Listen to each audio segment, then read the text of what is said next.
बोलिए भारत माता की। ये शेखावाटी है, चूरू की धरती है। जरा दोनों हाथ ऊपर खड़े करें। अरे पंजा मत दिखाइए भाई, ये पंजे ने ही तो देश का बर्बाद किया है। पंजे को मत, मुट्ठी बांधी है हनुमान जी की मुष्टि का पीछे तक, और जोर से बोलिए भारत माता की, भारत माता की, भारत माता की।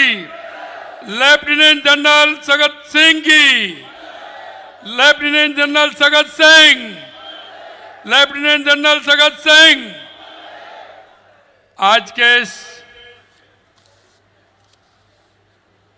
शौर्य दिवस के अवसर पर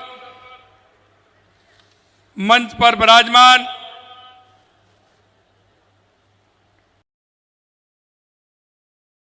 हमारे माननीय लोकसभा के अध्यक्ष, जिनको आप हमेशा देखते हैं, अभी आपने उनको सुना, ऐसे माननीय ओम बिड़ला जी, और हम सबके श्रद्धेय,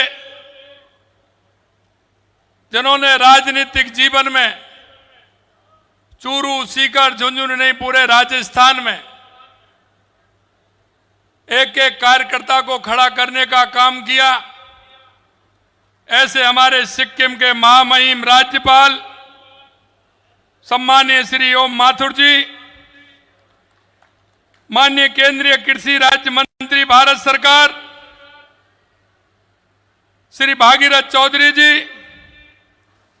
माननीय मंत्री सामाजिक न्याय अधिकारिता विभाग और यहां के प्रभारी भाई अविनाश गहलोत जी, भारतीय जनता पार्टी राजस्थान के वरिष्ठ नेता, आपके अपने लाडले, जिनका हमेशा एक नीचे के कार्यकर्ता से लेकर के सभी कार्यकर्ताओं से जिनका संजीव तरह से उनका परिचय रहता है, हमेशा वो काम करते हैं।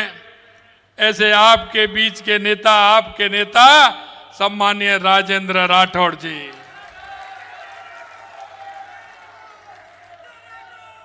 आज इस कार्यक्रम में आपने अभी कहा था कि राजेंद्र जी को बाबा सौ बना रहे हैं। भाई हम ये बाबा सौ नहीं, अभी अगर हम ये कहेंगे तो मंच पर हमारी भाभी जी भी विराजमान है, भाभी जी भी विराजमान है, तो अब मैं तो नहीं कहूंगा, मैं तो अभी भाई साहब और भाभी जी हैं। अब बाबा साहब और दादी कहने की अभी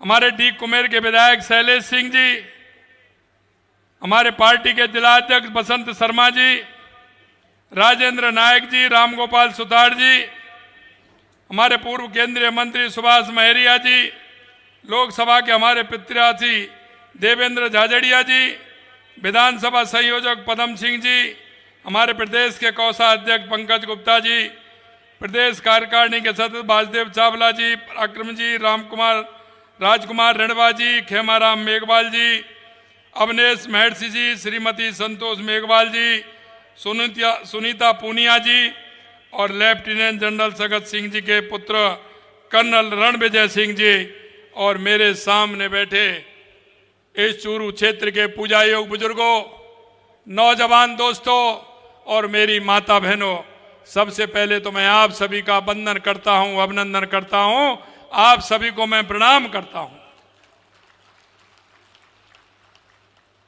मित्रों, जब मेरे को शेखावाटी आना होता है तो निश्चित रूप से उस समय को मैं धन्य मानता हूं कि जब मैं इस धरती पर पैर रखता हूं तो मुझे लगता है कि यह उन वीरों की धरती है, यह उन रणमांगड़ों की धरती है।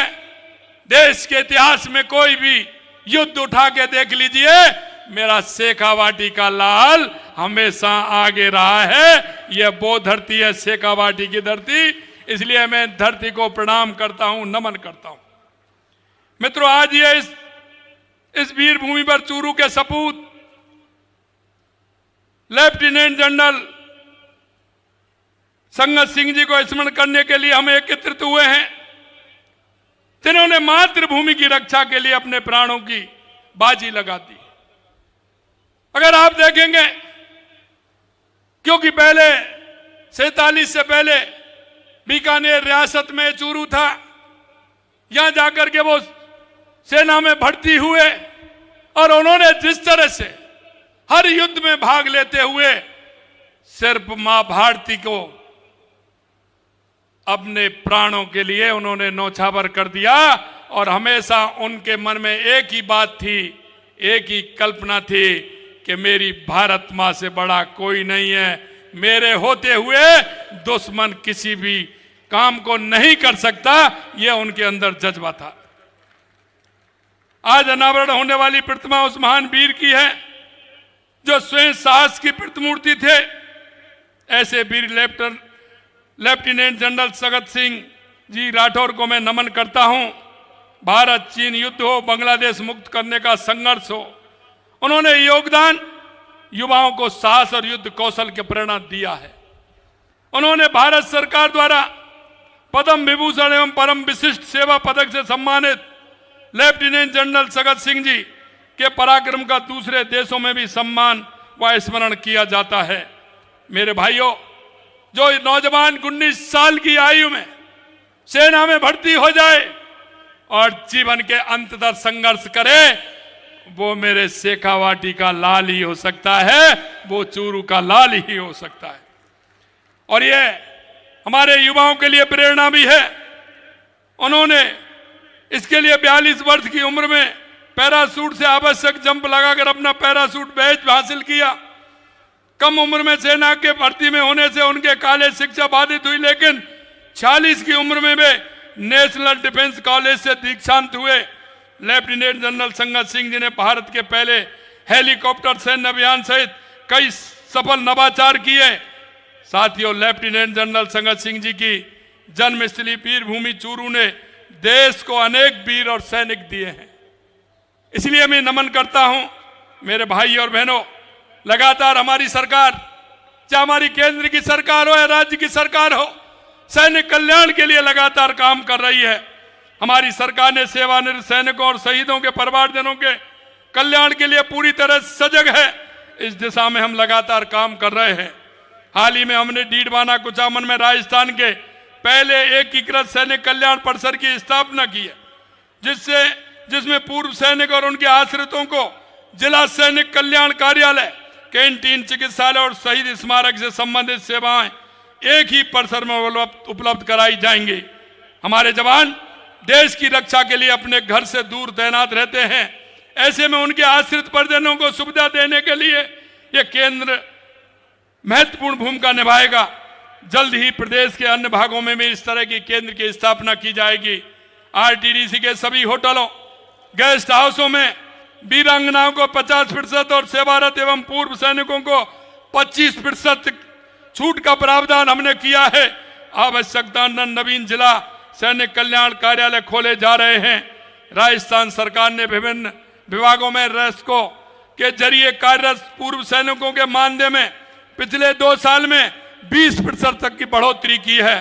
द्वितीय विश्व युद्ध के पूर्व सैनिकों को मिलने वाली पेंशन 10,000 से 15,000 रुपए की सभी जिला सैनिक कल्याणों में मुफ्त कानूनी सहायता के लिए नालसा क्लिनिक खोले गए हैं। मित्रों, मैं कहना चाहता हूं, आज अभी को आपने देखा है कि कैसे हमारे वीर जवानों के महत्व के विषय में देश के यशस्वी प्रधानमंत्री नरेंद्र मोदी जी ने 1 रैंक 1 पेंशन को विगत सरकारों ने दशकों तक लटकाए रखा। हमारे प्रधानमंत्री जी ने, सरकार ने प्राथमिकता के साथ इसका निस्तारण किया। ये हमारे देश के यशस्वी प्रधानमंत्री नरेंद्र मोदी जी ने किया। कांग्रेस के नेतृत्व वाली सरकार ने घोटाले के अलावा कुछ नहीं किया। मेरे मित्रों, मैं कहना चाहता हूं, विदेशों से कम गुणवत्ता का सामान महंगी कीमत पर खरीदा जाता था, जिससे हमारे जवानों की सुरक्षा भी प्रभावित होती थी। हमारे देश के यशस्वी प्रधानमंत्री नरेंद्र मोदी जी ने मेक इन इंडिया का नारा देते हुए रक्षा क्षेत्र के में जो हथियार काम में आते हैं छोटे से छोटा इंस्ट्रूमेंट से लेकर के बड़े बड़े तक आज पूरे देश के अंदर बन रहे हैं। हमारी सेना में जो हथियार काम आते हैं वो हमारे भारत के निर्मित हैं। इसलिए मेक इन इंडिया के लिए माननीय प्रधानमंत्री जी ने काम किया है। आप में से बहुत से लोग सैनिक परिवारों से संबंध रखते हैं। आप भली बात जानते हैं कि पूर्ववर्ती सरकार किस प्रकार राजनीतिक स्वार्थ के कारण सेना के बलिदान की अनदेखी करती थी, तुष्टीकरण की राजनीति करती थी। मैं कहना चाहता हूं मेरे भाइयों बहनों, हमारे प्रधानमंत्री जी ने युवाओं को विकास से जोड़ा तो वहीं सशस्त्र बलों को अनुशासित कार्रवाई से, और आज नक्सलवाद की समस्या का समाधान हो गया है।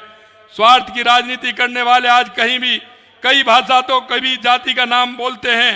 मैं आपको एक और मैं कहना चाहता हूं, हमारे देश के यशस्वी प्रधानमंत्री जी के नेतृत्व में सेना द्वारा की गई उसी surgical strike, Balakot air strike, operation Sindoor पर सवाल उठाते हैं और विदेशों में जाकर भारत की छवि धूमिल करने वाले ये कांग्रेस और इनके साथी लोग किस तरह की बात करते हैं।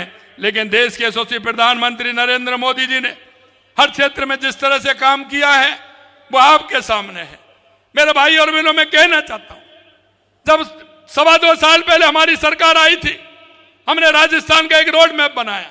उस रोड मैप बनाने के आधार पर हमारे सरकार चल रही है और हमारे देश के यशस्वी प्रधानमंत्री जी हर क्षेत्र में लगातार राजस्थान के अंदर काम कर रहे हैं। आपने देखा ERCP योजना हो, यमुना समझौता हो, और मैं आपको विश्वास दिलाता हूं यमुना का पानी शेखावाटी में आएगा, जल्दी आएगा। 32,000 करोड़ रुपए की योजना बनी है। यह माननीय प्रधानमंत्री जी के नेतृत्व में हो रहा है। यही नहीं मेरे भाई और बहनों, आपके नजदीक में हनुमानगढ़ गंगानगर है। अगर पहली बार 5,000 करोड़ रुपए वहां की गंगा नहर और इंदिरा गांधी नहर के लिए दिया है तो देश के यशस्वी प्रधानमंत्री नरेंद्र मोदी ने दिया है। यही नहीं, ERCP यमुना समझौता, अगर आप बात करेंगे ब्राह्मणी नदी से राजस्थान को पानी कैसे आए, उसकी भी योजना देश के यशस्वी प्रधानमंत्री नरेंद्र मोदी जी के नेतृत्व में बन रही है। आप देख सकते हैं हमारे किसानों को किसान सम्मान निधि 6,000 माननीय प्रधानमंत्री जी दे रहे हैं, 3,000 हमारी सरकार दे रही है। किसानों के लिए 150 रुपए गेहूं का बोनस देने का काम हमारी सरकार कर रही है। माननीय प्रधानमंत्री जी के नेतृत्व में यह डबल इंजन की सरकार काम कर रही है। लेकिन आपने देखा हमारी रिफाइनरी का उद्घाटन होने वाला था, किसी घटना की वजह से रिफाइनरी में उद्घाटन आगे गया है। लेकिन कांग्रेस के लोगों को देखिए कि राजस्थान के ऐसे अच्छे संयंत्र जो आते हैं उस पर भी राजनीति करते हैं। किस तरह की राजनीति करते हैं? अरे हम जानते हैं उन्होंने किस तरह से किया था जब उनकी सरकार 2013 में जाने वाली थी चुनाव से। आचार संहिता 5 दिन पहले उन्होंने उद्घाटन किया। अरे आपने प्रावधान क्या किया? 4 साल उसको 5 साल उसको लटका के रखा। हमारे देश के यशस्वी प्रधानमंत्री नरेंद्र मोदी जी ने 2018 में उस रिफाइनरी का उद्घाटन किया, उसमें सुधार किया। राजस्थान का हिस्सा जो लंबे समय तक राजस्थान की सरकार को मिलेगा 26% माननीय देश के यशस्वी प्रधानमंत्री नरेंद्र मोदी जी ने किया। और आज मैं आपसे कह सकता हूं कि लगातार हम यह कार्यक्रम हमारा होगा, हमारी रिफाइनरी कुछ दिनों में फिर दोबारा से हमारा उद्घाटन होगा और देश के लिए यह रिफाइनरी सबसे बड़ी रिफाइनरी है। प्रदेश के लिए नहीं, ये देश के लिए बहुत बड़ा काम होगा जो माननीय प्रधानमंत्री नरेंद्र मोदी जी के नेतृत्व में होगा। लेकिन मैं इनसे पूछना चाहता हूं कि इन्होंने रिफाइनरी के नाम पर किस तरह के घोटाले इन्होंने किए थे, जमीनों के सौदा किए थे, उसमें काम करने वाले कौन था? कांग्रेसी लोग किस तरह से काम कर रहे थे? गहलोत साहब जरा उनका भी हिसाब ले लीजिए कि उनका हिसाब किस तरह से हमें लेना है। वहां की जनता जानती है, आज भी वहां की जनता कहती है कि इन्होंने किस तरह के वहां घोटाले किए हैं। मेरे भाई और बहनों, इस कांग्रेस की आदत जिस तरह से रही है, आपने देखा नारी शक्ति बंधन संशोधन अधिनियम आया था, हमारी बहनों को 33% आरक्षण मिलने वाला था। लेकिन कांग्रेस कभी चाहती है क्या? क्योंकि इनको तो विरोध करना होता है। धारा 370 पर इन्होंने विरोध किया, AECC पर इन्होंने विरोध किया। जहां कहीं देश के हित की बात आती है, मां ये विरोध करते हैं, सेना का अपमान करते हैं। मैं आपसे कहना चाहता हूं मेरे भाई और बहनों, ये वही लोग हैं जो हमेशा शेखावाटी के लिए यमुना का सपना दिखाते थे, चुनाव आते थे तो ये झूठ के पुल बनाते थे। ये कांग्रेस के लोग हैं, आपने इनको अच्छी तरह से देखा है। मैं आपको यह कहना चाहता हूं कि जब हमारी सरकार आई है, हमने एमओयू किया और हमारी डीपीआर बन गई है। आने वाले समय में शेखावाटी को पानी आएगा, यह भी मैं आपसे कहना चाहता हूं। ये नारी का सम्मान नहीं कर सकते, किस तरह की इनकी स्थिति है। मैं आप तो यही कहना चाहता हूं, ये हर तरह से हर काम का विरोध करते हैं। माननीय प्रधानमंत्री जी ने कहा था राजस्थान में जब आए थे, राजस्थान राइजिंग तो है ही, रिलायबल भी है और राजस्थान रिसेप्टिव भी है और समय के साथ खुद रिफाइन करना भी जानता है। ये हमारे लिए ऐसा संकल्प है जो माननीय प्रधानमंत्री जी ने कहा है। मैं आपको हम विश्वास दिलाते हैं, आने वाले समय में कई काम और होने हैं, कई और बड़े काम होने हैं। आपको चिंता करने की जरूरत नहीं है।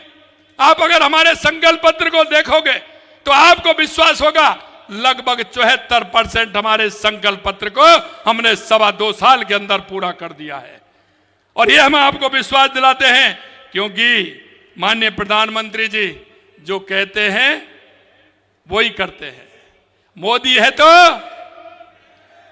है तो इसलिए मैं आपको विश्वास दिलाना चाहता हूं, हमारे संकल्प पत्र में जो जो वायदे हमने किए हैं, हम एक एक वायदे को पूरा करेंगे। यह मैं आपसे कहना चाहता हूं।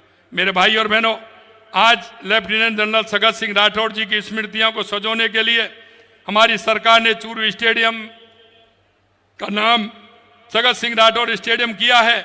यह एक प्रमुख खेल केंद्र के रूप में यहाँ की युवा शक्ति को दिशा देगा। हमारे युवा पढ़े लिखे स्वस्थ रहें और देश की एकता और अखंडता के लिए तत्पर रहें। यही लेफ्टिनेंट जनरल सगत सिंह जी को सच्चा सम्मान होगा। देश के लिए बलिदान हुए अग्निवीरों को श्रद्धांजलि भी मैं देता हूं। इसी आशा के साथ मैं एक बात और कहना चाहता हूं मेरे भाई और बहनों, ऐसे जो युग पुरुष होते हैं वो जीवन में दिशा देने का काम करते हैं। क्यों लेफ्टिनेंट जनरल सगत सिंह जी ने देश की रक्षा के लिए अपने आप को समर्पित कर दिया। जब उनकी जीवनी पढ़ते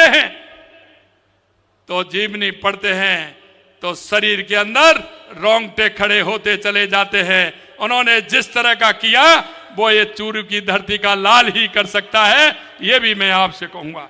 आज का ये कार्यक्रम निश्चित रूप से मैं बधाई देना चाहता हूं राजेंद्र राठौड़ जी को। आज उनका जन्मदिन भी है, उनको बधाई देना चाहता हूं। और मेरे को तो बताया कि शादी की भी वर्षगांठ आगे पीछे आने वाली है, तो उसकी भी मैं बधाई देना चाहता हूं। आप सभी को बहुत बहुत बधाई। मित्रों, मैं अंत में इतना ही कहूंगा आप लोगों से कि आप लोगों ने जिस भरोसे के साथ हमारी पार्टी को चुना है, हम एक एक बात को पूरा करेंगे। ये शेखावाटी की तस्वीर और तकदीर बदलने का काम देश के यशस्वी प्रधानमंत्री नरेंद्र मोदी जी के नेतृत्व में हमारी सरकार करेगी, ये विश्वास दिलाता हूं आप सभी को। आप सभी इतनी बड़ी संख्या में यहाँ आए हैं, आप सभी को बहुत बहुत धन्यवाद। जय हिंद, जय भारत, जय राजस्थान। बहुत बहुत